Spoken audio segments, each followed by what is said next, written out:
Let's talk about the Vectra M1 return pump by EcoTech Marine and look inside the box.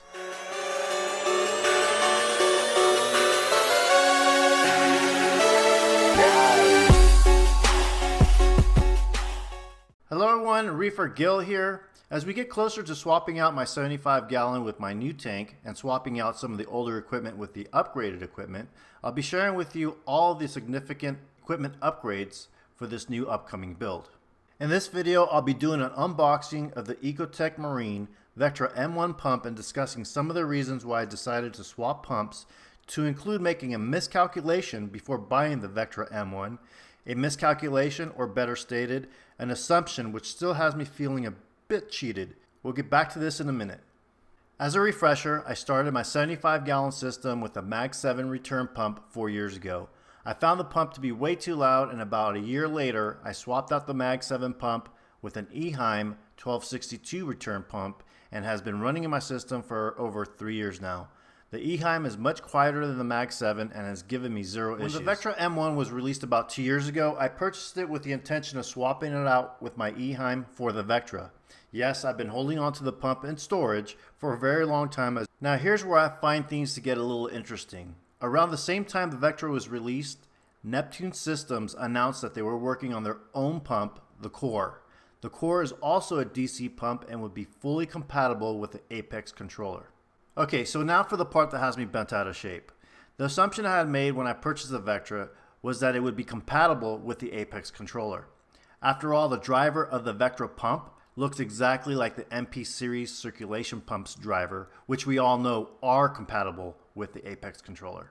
Sure, I can purchase a ReefLink and solve my problem, but that's not the point. Why would I want two cloud type internet connections to run my tank? I spent a pretty penny on the Apex controller to do everything. Buying a ReefLink is not an option for me right now. The Apex can control the EcoTech MP circulation pumps. It can control the EcoTech Radion LED lights. So why wouldn't it be able to control the M1 or its larger brother, the Vectra L1?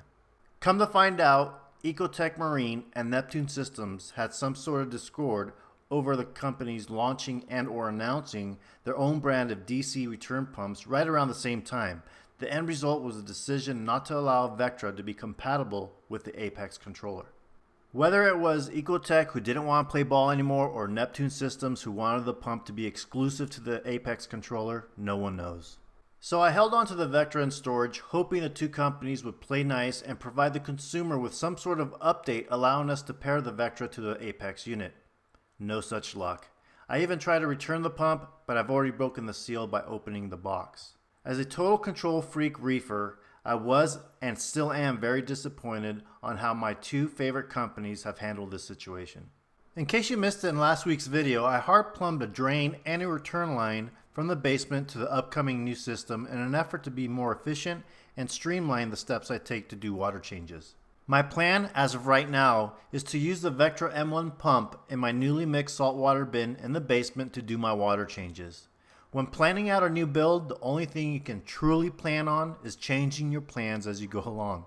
So as of right now, my plan is to use the Vectra as a return pump to push newly mixed saltwater into my system. Alright, let's go ahead and remove the contents of this box and go over some of the features. Inside the box, you get the Vectra M1 pump, Quiet Drive driver, driver mount, power supply, and a quick start manual. Don't get me wrong, this is in fact a very cool pump. Remember that at the time I purchased this pump, I wasn't doing videos, but now that I am, I had to rant a little bit. Putting all things aside, this pump's design is amazing. It's just what you'd expect from a company like EcoTech Marine.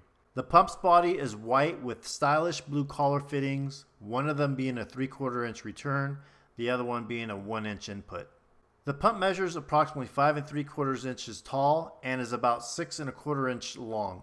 It has these rubber feet to help absorb any vibrations. It comes with this Quiet Drive driver, making this pump virtually silent. At full power, it can use up to 80 watts and it's rated for 2,000 gallons per hour with 21.5 feet of head pressure.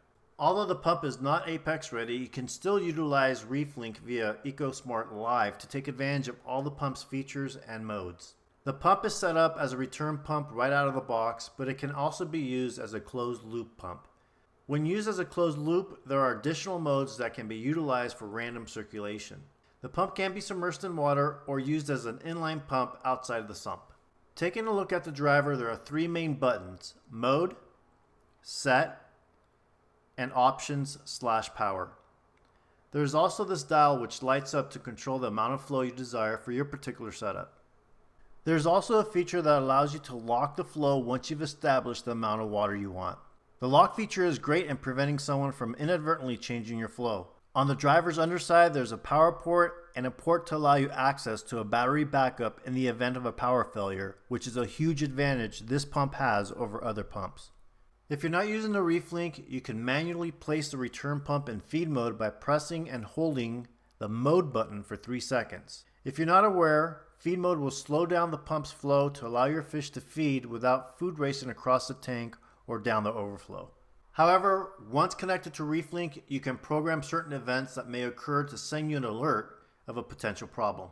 Once I'm ready to install a pump, I'll be showing you how to plumb the Vectra M1 and give you a demonstration of the pump.